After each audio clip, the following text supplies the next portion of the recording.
आज सुबह सुबह एक बच्ची का कॉल आया। उसने बड़े नर्म से कहा कि भैया मुझे ना कुछ याद नहीं होता है। मैं क्लास 9 की स्टूडेंट हूँ और कुछ याद नहीं होता है। खासकर साइंस के ऐसे ऐसे वर्ड हैं कि मुझे याद करने में काफ़ी प्रॉब्लम होती है। आज याद करती हूँ, कल भूल जाती हूँ।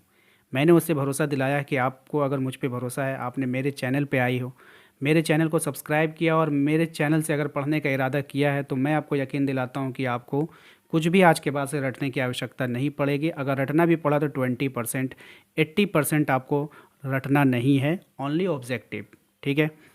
तो चलिए दोस्तों, स्वागत करते हैं आप सभी का आपके अपने यूट्यूब चैनल जैकपुर पे। आज के इस वीडियो में हम आपके लिए लेकर आए हैं टॉप 10 साइंस विथ ट्रिक लेकर आए हैं, जिसमें आप लोगों को रट्टाफिकेशन करने की कोई भी आवश्यकता नहीं है। और इस वीडियोस के लिए हमने मेरा एक खास पर्सनल निर्देश आपको है कि इसको उतारना आपको बिल्कुल भी नहीं है। इसके लिए हम अलग से आप लोगों के लिए प्लेलिस्ट बना देंगे। आप लोगों को बस इसको रिवीजन में लेते रहना है। ठीक है। इससे होगा ये कि आप लोगों को उतारने से भी बचोगे और आपको प्रैक्टिस भी हो जाएगा। तो चलिए स्टार्ट करते हैं। साथ ही साथ यदि आप हमारे चैनल पे पहली बार आए तो प्लीज़ चैनल को सब्सक्राइब करके घंटी के बेल आइकन को ज़रूर से ज़रूर प्रेस कर लीजिएगा, ताकि हर एक वीडियो का नोटिफिकेशन आपके मोबाइल पर जाता रहे। सबसे पहला सवाल आपके स्क्रीन पर आ चुका है। कह रहा है किसी विशेष कार्य को करने के लिए कोशिका एक विशेष समूह बनाती है। इस समूह को क्या कहते हैं? आपके पास ऑप्शन है अंग, अंगतंत्र, उत्तक या सभी। सही जवाब हो जाएगा ऑप्शन नंबर सी, ऊतक। ठीक है। किसी विशेष कार्य को करने के लिए कोशिका एक विशेष समूह बनाती है। इस समूह को क्या बोलते हैं? ऊतक बोलते हैं। ठीक है। इसका मतलब है आपको कि कुछ सबसे छोटी चीज इकाई क्या होती है? हमारी कोशिका होती है। कोशिका जो है मिल करके फिर क्या बनाता है? ऊतक बनाता है। और हर चीज़ का ऊतक अलग अलग होता है। जैसे हमारा नाखून है तो नाखून का ऊतक अलग होगा, बाल है तो बाल का ऊतक अलग होगा, हड्डी है तो हड्डी का अलग होगा, मांस है तो मांस का अलग होगा। इस तरह से सभी का अलग अलग होता है। साथ ही साथ अब हम ट्रिक अप्लाई करेंगे। यहाँ पे ध्यान से सुनिएगा। कोई भी विशेष कार्य जब आपको करना होता है तो आप वहाँ पर क्या बोलते हैं कि आपसे नहीं होगा, तुमसे नहीं होगा, उसको बुलाओ। किसको बुलाओ? उसको बुलाओ। ठीक है। उसको, यानी किसी विशेष कार्य को करने के लिए हम किसी एक विशेष व्यक्ति को खोज करते हैं कि हाँ वो इस काम को परफेक्ट रूप से कर सकता है, उसे बुलाया जाए। तो उसको से उत्को, उसको से क्या याद कर लीजिएगा? उत्को। यहाँ पे आपको उत्को बना देना है इसको। ठीक है।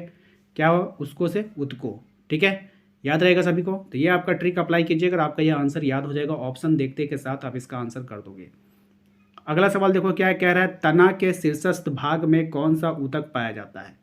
जो तना होता है उसके शीर्षस्थ भाग में कौन सा ऊतक पाया जाता है, आपको बताना है। ऑप्शन आपके सामने है विभोजी ऊतक, स्क्लेरेनकाइमा, कॉलेनकाइमा या इनमें से कोई नहीं। सही जवाब हो जाएगा आपका ऑप्शन नंबर ए। क्या हो जाएगा? ऑप्शन नंबर ए इसका बिल्कुल सही जवाब हो जाएगा। तना के शीर्षस्थ भाग में जो ऊतक पाया जाता है उसको बोलते हैं विभज्य ऊतक, विभज्य ऊतक। ठीक है। याद रखिएगा। अब देखिए यहाँ पर जो है साइंस है, ये थोड़ा टफ टफ वर्ड है, तो ट्रिक जो अप्लाई होगा वो छोटे छोटे बारीकी से अप्लाई होगा। विभज्यो, विभज्यो से आपको भारी भज भज भज भज, ये जो भज्य है इसको याद रखिएगा, भार, भारी। ठीक है। कोई भी भारी या वस्तु होता है जिसको हम कहाँ पे लेते हैं? अपने सर पे लेते हैं। कहाँ पे लेते हैं? अपने सर पे लेते हैं। ठीक है। तो कोई भी भारी चीज़ को कहाँ पे रखोगे? सर पे रखोगे तो वो क्या होगा? आप उसको आसानी से कहीं भी ले जा सकते हो। ठीक है। बाकी सर के बनिस्पत आप कोई भी भारी चीज़, आप देखते होगे लेबर लोगों को जब भारी वस्तुओं को इधर से उधर करना होता है तो वो अपने सर के बल पे करता है, ना कि हाथ पे टांग कर ले जाता है। ठीक है। तो तना के शीर्षस्थ भाग में कौन सा ऊतक पाया जाता है? तो भारी उठाने वाला ऊतक। एक तरह से ट्रिक है ये। ठीक है। तो भाव से भाव वर्ड इस्तेमाल हो रहा है तो विभोज्य ऊतक। ठीक है।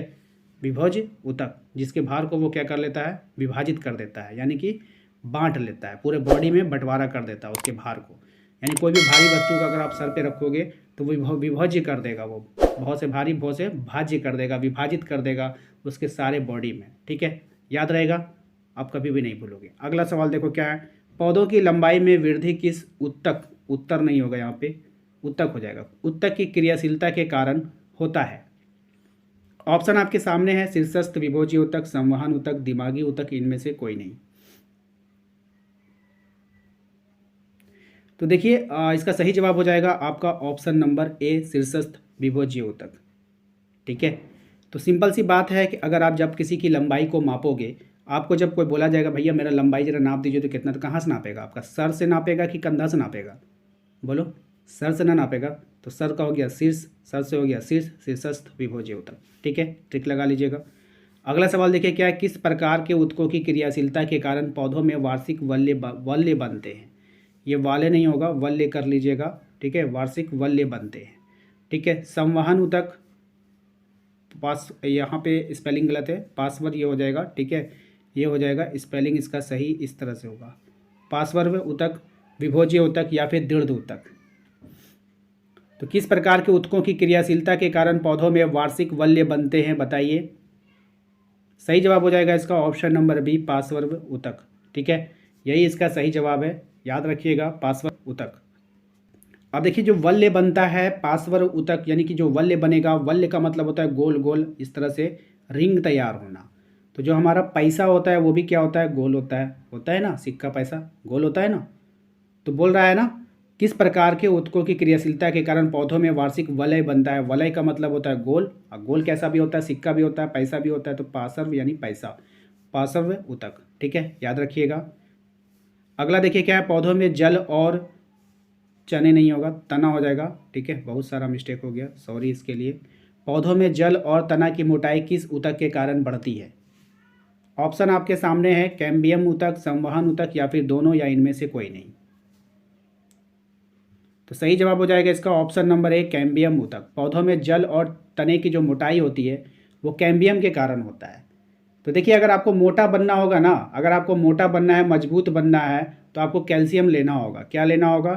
कैल्शियम लेना होगा भैया। तो कैल्शियम को देखिए, कैल्शियम को कैम्बियम से कंपेयर कर लीजिए कि ठीक है, आप अपने ऊपर ले लीजिए। आपको क्या करना है? मोटापा बढ़ाना है। जब मोटापा बढ़ाओगे तो वजन बढ़ेगा, वजन जब बढ़ेगा तो हड्डी पे लोड पड़ेगा। तो उसके लिए आपको कैल्शियम लेना होगा। क्या लेना होगा? कैल्शियम लेना होगा, ताकि आपका हड्डी मजबूत हो और आपके वजन को संभाल सके।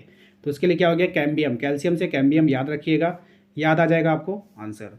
अगला सवाल देखिए क्या है, मृदु ऊतक की कोशिकाओं के बीच में क्या पाया जाता है? अंतर कोशिकीय स्थान, सुबेरिन, लिग्निन। सही जवाब हो जाएगा अंतर कोशिकीय स्थान। अब यहाँ पर देखिए मृदु ऊतक, मृदु का मतलब मर गया। ठीक है, अब कोई ऊतक है वो मर जाएगा तो उसका स्थान क्या हो जाएगा? अंतर हो जाएगा। अंतर आएगा ना, दो कोशिका, मान ली यहाँ पे 3 कोशिका हमने रखा। अब ये वाला कोशिका मर गया, बीच वाला जो कोशिका था ये मर गया। तो जब ये कोशिका मर जाएगा तो इसके स्थान, ये वाला स्थान क्या हो जाएगा? 2 कोशिकाओं के बीच क्या हो जाएगा? अंतरिक्त स्थान होगा कि नहीं? इन दोनों कोशिकाओं के बीच क्या हो गया? अंतरिक्त स्थान हो गया। ऑप्शन नंबर ए हो जाएगा, ट्रिक लगा लीजिएगा आप लोग। ठीक है, अगला सवाल देखो क्या है, जिस मृदु ऊतक की कोशिकाओं में हरित लवक पाया जाता है उसको क्या कहते हैं? जिस मृदु ऊतक की कोशिकाओं में हरित लवक पाया जाता है उसको क्या कहते हैं? सही जवाब हो जाएगा इसका ऑप्शन नंबर बी, क्लोरेन कैमा। ठीक है, क्लोरेन कैमा इसका सही जवाब है। यहाँ पे आप ट्रिक लगा लो कि जब कोई मर गया, ठीक है, आप उसको देखोगे, डॉक्टर आता है चेक करता है, तो देखते जैसे क्या उसको चेक करने ना, तो देखा कि उसका बॉडी जो है पूरा हरा हो गया। कोई आदमी जब जहर खा के, पॉइजन खा के डेड होता है तो उसका देखोगे बॉडी पूरा हरा हो जाएगा। तो वो डॉक्टर, वो मतलब डॉक्टर या फिर नॉर्मल आदमी क्या बोलेगा कि ये तो मर गया, क्लियर हो गया। क्या हो गया? क्लियर हो गया। अब ये दुनिया से क्या हो गया? क्लियर हो गया। तो क्लियर से क्लोरेन कैमा, याद रखिएगा। मृदु होने पर हरित लवक, मृदु, हरित, मरा हुआ, हरा, तो हर क्या होता है? क्लियर हो जाता है। क्या हो जाता है? क्लियर हो जाता है। कहाँ से? वर्ल्ड से, पूरे दुनिया से। ठीक है, समझ में आ गया। कोई भी चीज़ आप जानवर, पशु भी ले लोगे, अगर वो भी अगर पॉइजन खाएगा तो उसका बॉडी देखोगे हरा हो जाएगा, मुंह पूरा हरा हो जाएगा। ठीक है, याद रखना है इसको, क्लियर हो जाता है। अगला देखो क्या है, नारियल का रेशा किस ऊतक का बना होता है? बताइए। संवहन हो गया, दृढ़ हो गया, विभोज्य ऊतक हो गया, इनमें से कोई नहीं हो गया। सही जवाब हो जाएगा आपका दृढ़ ऊतक, ऑप्शन नंबर बी। तो दृढ़ का मतलब होता है एकदम मजबूत, ठोस इरादा। दृढ़ बोलता है दृढ़ संकल्प कीजिए, ठोस संकल्प कीजिए। तो जो नारियल का छिलका होता है ना, वो देखोगे बहुत ठोस होता है, बहुत मजबूत होता है, दृढ़ ऊतक हो जाएगा। ठीक है, याद रखिएगा इसको। अगला सवाल देखिए क्या है, पौधों में पत्तियों द्वारा बने हुए भोजन का संवहन पौधों के किस सभी भागों में कौन सा ऊतक करता है? फ्लोएम करता है, जाइलम करता है, पैरेन्काइमा करता है, कौन करेगा? तो यहाँ पे देखिए भोजन का बात करा, भोजन को अंग्रेजी में क्या बोलते हैं? फूड बोलते हैं। अब फॉ से फूड, फॉ से फ्लोएम। आप बोलोगे सर ये वाला क्वेश्चन था, आप बार बार करा देते, फिर आज क्यों करा रहे? कारण है इसका, क्योंकि इसका अगला क्वेश्चन इसी से रिलेटेड है। ठीक है, चलते हैं अगले सवाल पे। अगला सवाल देखिए क्या है, निम्न में से कौन फ्लोएम का भाग है? बताइए। ट्रैकिड, वाहिका, चालनी नलिका या इनमें से कोई नहीं? सही जवाब हो जाएगा ऑप्शन नंबर सी, चालनी नालिका। अब भैया फ्लोएम मतलब फूड, फूड ले जाने वाला कोई साधन है, कोई रास्ता है फूड, तो खाना क्या ऐसे तैसे ले जाओगे? नहीं भैया, चाल के लाओ खाना, ठीक है, चाल के ले जाओ, चाल के खाएंगे खाना, ठीक है, ऐसे तैसे खाना नहीं खाएंगे, इसलिए चालनी नालिका हो जाएगा इसका ऑप्शन, ठीक है, सही जवाब है।